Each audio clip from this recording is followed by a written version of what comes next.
Hello, my friends, and welcome to today's video break. Psalm 57 verse 6 says, "They spread a net for my feet. I was bowed down in distress. They dug a pit in my path, but they have fallen into it themselves."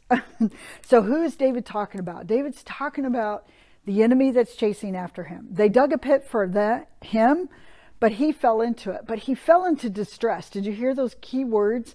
I think that's what we can when we sense that the enemy's chasing us, or when a virus has affected our world and a pandemic is happening, that sometimes we can fall into periods of distress, realizing that these graves were dug for us.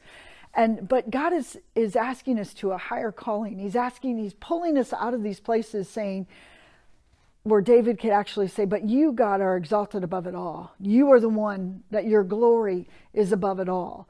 And even though the enemy has dug a pit for me, I'm not going to fall into it, except I'm going to watch the enemy fall into it." Wouldn't that be awesome? The things that the enemy is after right now is after the heart, after the place where we're making decisions, where we could turn towards fear, towards distress, towards, just that strong emotion of dread, but yet turning towards God and all that God wants to provide, and watch the enemy just scatter because he has no place in us. And that's exactly what is happening with David. He understood that even though he was in a terrible place, his physical body was being sought after, he didn't allow his heart to be a place that the enemy could touch. And the traps that the enemy put before him, he saw them as distress signals, but he didn't fall into them. Instead of his enemy fell into them. So you might have the enemy might be after you in a different way that he's after me.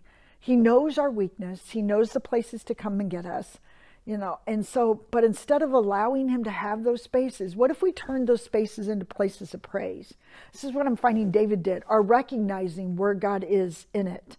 Recognizing, being able to see, because if all we're focused in on fine-tuning our vision is the things that we want to change, that we don't. David didn't want to be chased, by the way, but instead of focusing on that, he allowed his eyes to see what God was doing in it. So that's what I'm praying for us, that we allow our eyes to see what God is doing. So like David, we could say, yes, we're dreadful, but this is what the enemy is not doing. He's not putting me in the pit. You, my friend, have a blessed day.